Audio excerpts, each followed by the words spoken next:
In today's video, we are going to be looking at what? Electrolyte imbalance. We will look at the signs and symptoms of electrolyte imbalance. Then we'll move on to the possible cause of electrolyte imbalance. Then lastly, we'll look at the best nutrition to replenish electrolyte imbalance. So now let's look at the meaning of electrolyte imbalance. You know, electrolyte imbalance occurs when the essential minerals like sodium, potassium, calcium, magnesium in the body is low or too high. So when all these minerals are too low or too high, that means you're having what? Electrolyte imbalance. Now you know that all these minerals are very vital to our overall well-being, and if they're found wanting, that means some health issue will do what? Resurface. So let's go straight to the symptoms of this electrolyte imbalance. So now let's look at the symptoms and signs of this electrolyte imbalance. The first thing is that there is every possibility that you will experience muscle weakness or cramp whenever you are having this issue of electrolyte imbalance. You start having muscle weakness, you start having cramp here and there, any small thing, you start having muscle cramp, either on your leg or anywhere. Do you understand? Because those vital minerals are lacking. Then secondly, you might also start experiencing constant headache.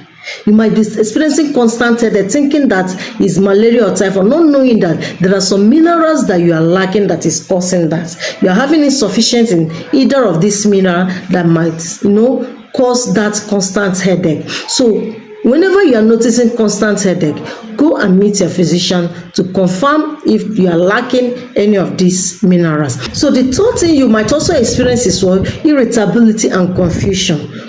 This, you find it difficult to get yourself. You become confused in some things you do. You'll be thinking, are you the one doing this or what? Because the system is not what? Balanced. You can also experience what? Irregular heartbeats. Yes, when you're having this insufficiency or you're having too much of it, you can also do what? Experience heartbeat. Your heart will be changing, it might be faster, it might be slower sometimes. Another important sign you also notice is what? Cognitive. You might experience cognitive issues. What I mean by this is you find it difficult to understand things, you find it difficult to conceptualize things, to think wisely the way you used to. Very difficult. You'll be wondering, am I really the one acting like that? Am I really the one finding it difficult to understand things? That means there are some things that are lacking in there. So what's the next thing to do? You have to visit your physician to know what your problem is. From there, let's go to the main cause of what? This electrolyte imbalance. The first thing that can cause this is what? Dehydration. We all know what dehydration means. This occurs when your body loses more fluid than it takes. When it can happen due to excessive sweating. There are people that sweat a lot, maybe during exercise. Maybe you are vomiting excessively, or the diarrhea is too much. You are losing much fluid rather than taking in much. That means what? You are being dehydrated. That means you need to refill those things that you have wasted, because through those process of vomiting and diarrhea, many essential nutrients are being lost. You have to do what? Replenish them back. The second thing that can cause this imbalance is what? There are certain medications. There are certain medications that are diuretic in nature, and this can affect your potassium and magnesium level. This diuretic medication, if you are taking them and especially if you take them in excess, they're going to do what? Take down some of those minerals that are essential for your system. Another thing that can also cause this is what? Laxatives.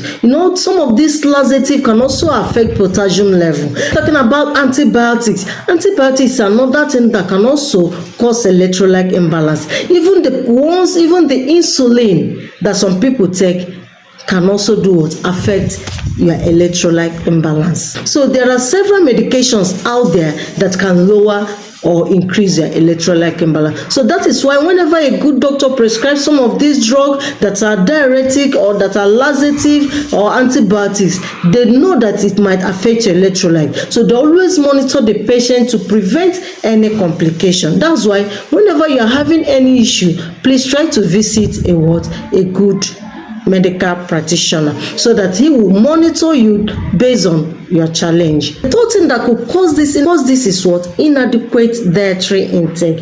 If you're not eating healthy, you are on your own. So eating healthy is not taking 3 square meals. Make sure that any meal you are taking is balanced. Eat healthy.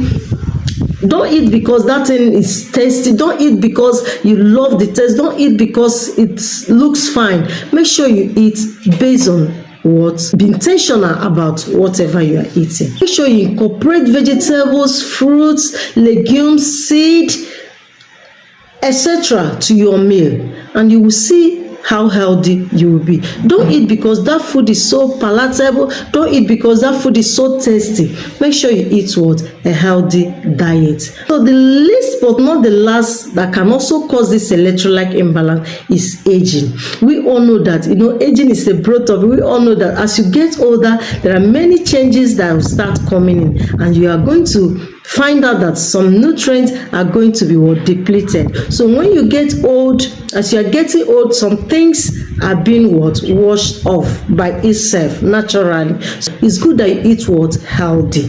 That's why it's very important. Even at old age, there are some special food that are meant for old age that can be able to do replenish any lost vitamins or nutrients in your body. So let's now go straight to the best food for electrolyte imbalance.